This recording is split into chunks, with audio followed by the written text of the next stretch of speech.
afternoon, everyone. Meeting the Joint Committees on Judiciary and Public Safety, Veterans and Military Affairs here in State Capitol Conference Room 325, as well as virtually online. On our 3 p.m. agenda, I'll just note for everybody, we do have several agendas. So as we gavel in and out, we're going to take a short recess so that the tech can catch up happening in the room. So that being said, today we have SB 2635, SD2, relating to firearms ammunition, which prohibits someone from selling ammunition unless the buyer demonstrates that they are the registered owner of the firearm or a designee. And I'll note we do have testimony on this, and that's been available to the members all day. So hope folks have had a chance to dive in. We're not going to go through every single one, but I'll note that we do have testimony from the departments as well, which is available to everybody, as well as a number of members of the public in support and opposition. And then I'll also note that this is substantially similar to the bill which the House passed out in March before we recessed for the COVID break. So that's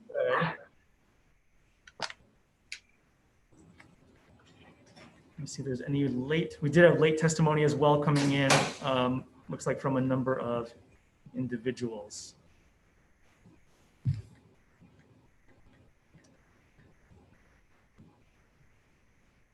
Okay, so that being said, this being a little bit different than our normal hearings, obviously we don't have people in the room with us to ask questions or answer, although we did have a robust discussion on the same subject matter earlier this year. Did want to in the interest of time, make sure if there's any further testimony that is still being considered, we'll be inserting all this into the formal public record. So for folks watching, that will all be available to read through, both from the departments as well as the individuals who submitted testimony. If you haven't yet, please do, and we'll add that in. And that said, having gone through the testimony, I'd like to take a brief recess or just go straight into decision making, if you're amenable, Chair. Sure. Okay, so Chair's having conferred on this both on the prior measure, which was substantially identical to this bill, as well as the testimony that's come in today. We'd like to move this bill forward, noting it goes to the Committee on Finance after this, making just a handful of amendments. First and foremost, noting for everyone who, since we did take a brief break here, I'll run through the gist of the bill very briefly to refresh everyone's memory. This measure requires that if you're going to buy ammunition, you are the registered owner of a firearm to prevent people who stole firearms or found them but we're not the legal owner like the shooter in the Diamond Head situation, or for ease of purchase, you can designate someone else. Currently, the law says it has to be your spouse, so we're expanding that to be any person that you might designate, whether it's your best friend or whomever, whatever's convenient for you. The other thing that it would do is different than the House bill. In the House bill, we did have a carve out for gun ranges. So for example, the folks down in Waikiki that have tourists come in, and also ranges elsewhere where someone can go in, rent a firearm and use it on site. We want to restore that language into the Senate bill, mimicking what we did in the House, so that there's a carve out there so those businesses can continue. And the way that would work is someone can go in to a range and rent a gun and legally be allowed to purchase ammunition on site. They just can't leave with it since they're not the owner of the gun. So it's for use for that specific purpose and that specific time. The other thing we'd like to do is just make clear in some language changes that for purposes of consistency, we want to add to section 134.3 that departments responsible for administering firearm registrations may provide duplicates of these registration documents, so you don't have your only firearm registration that you're just walking around with in your wallet. So you can use something else, and make several corrections within the bill, basic references to civil ID cards and other things that are tech amendments and non-substantive. And then finally, in the House bill, we also made accommodations so that guns that fire multiple calibers could be owned as well, and the owners can get additional permits that allow them to buy those multiple different kinds of calibers upon demonstration to HPD that their firearm is capable of firing those. So we want to make sure that language is clear in this measure as well, so we'll be adding that in. And finally, authorizing the Hawaii Criminal Justice Data Center to conduct additional background checks for owners, but for the alternates, we're leaving it on those folks to make sure that the person that they are designated as an alternate is the right person and is not otherwise a criminal or other person who might be barred by law from owning a firearm. So those changes and tech amendments being made, this bill is substantially similar, nearly identical in purpose to the House measure we moved earlier. So with that, are there any questions that or discussion? Yeah. Oh, sorry. I'm sorry? The effective date? Yes, and effective July 2021, July 1, 2021. Thank you. Okay, so I have a question. Does the designation of who purchases, is that designation still be required at the time of registration, like it says here on page 2, or can that designation be just by a written note at the time of purchase? It can be changed, but there's, but you can do it at time of purchase. In the House bill, we had windows, so that designation would be valid for 3 years, at which time you'd have to reauthorize. So in the case, for example, if you're married, you designate your spouse, you end up getting divorced, then that person's not going to be on there for the rest of time, and you actually have a chance to correct that. Okay, so like one of the testimony, yep, it's talking about Boy Scouts and gun safety lessons, where basically the teacher buys ammunition for the group. It's not, I mean, so basically, if it's going to be required at the time of registration, those gun safety lessons then are not going to be allowed, because then the teacher cannot buy. It's not a dynamic request. So it came up in the last hearing, if you'll recall, because it's not just Boy Scouts. If you have like a high school shooting team, for example, yes, or something along those lines, there is a provision which has the institution, and as is typically the case, is the owner of the firearm. So in that case, they can designate whomever they want, because especially in that case, it's not, for example, the teacher that teaches the class that owns the equipment. It is the school itself. Right. But that's not in the SB that we are provided. That's one that you're going to amend. That's when I said we're adding in changes to make it substantially the House bill that we passed out.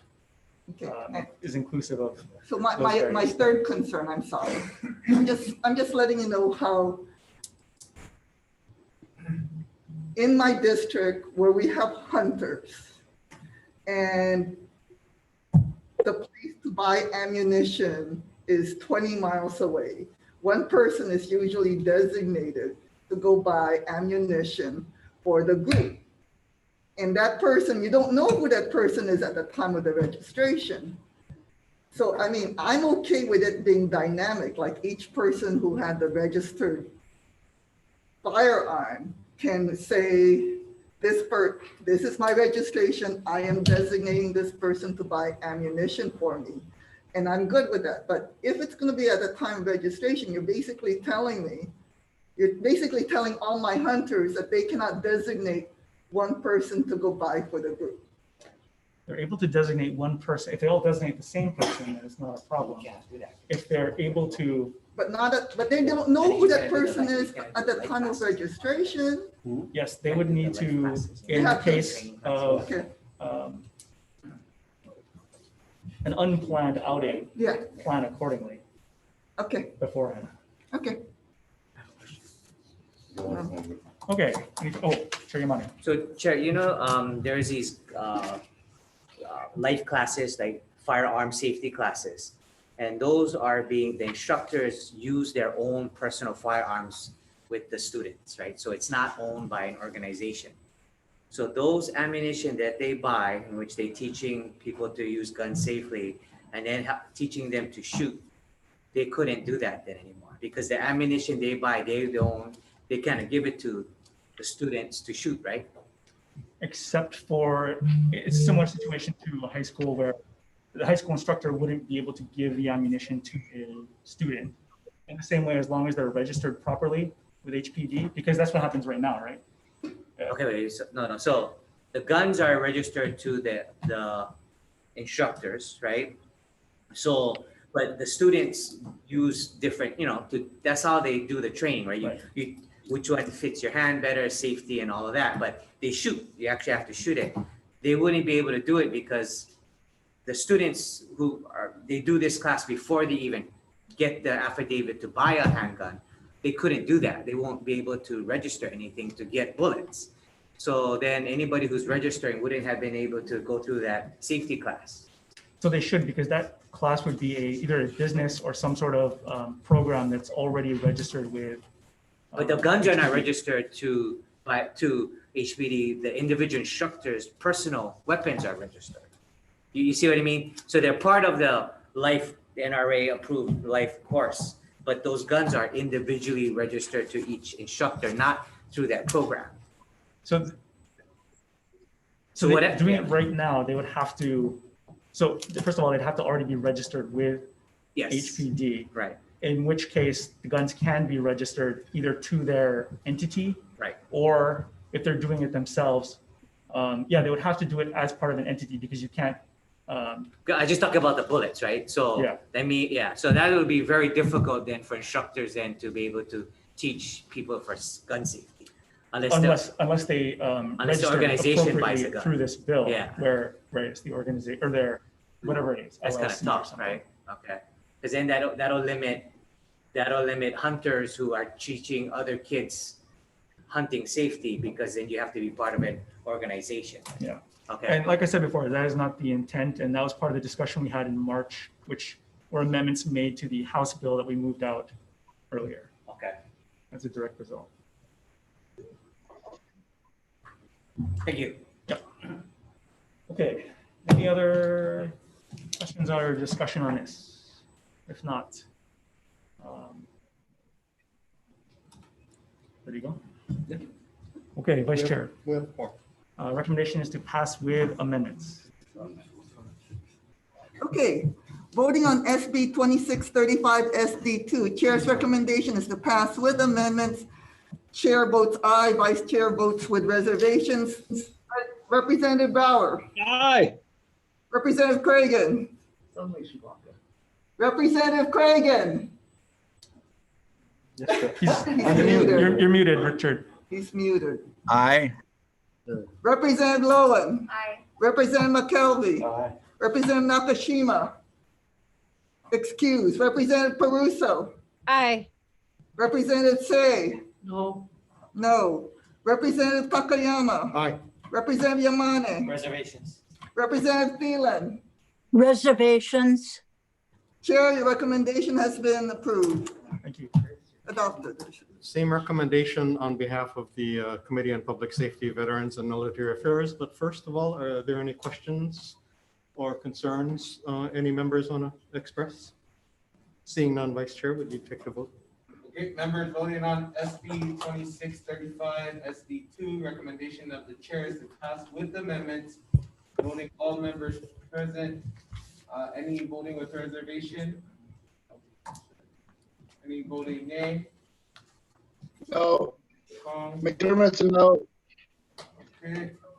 Carrier recommendation is adopted. Thank you.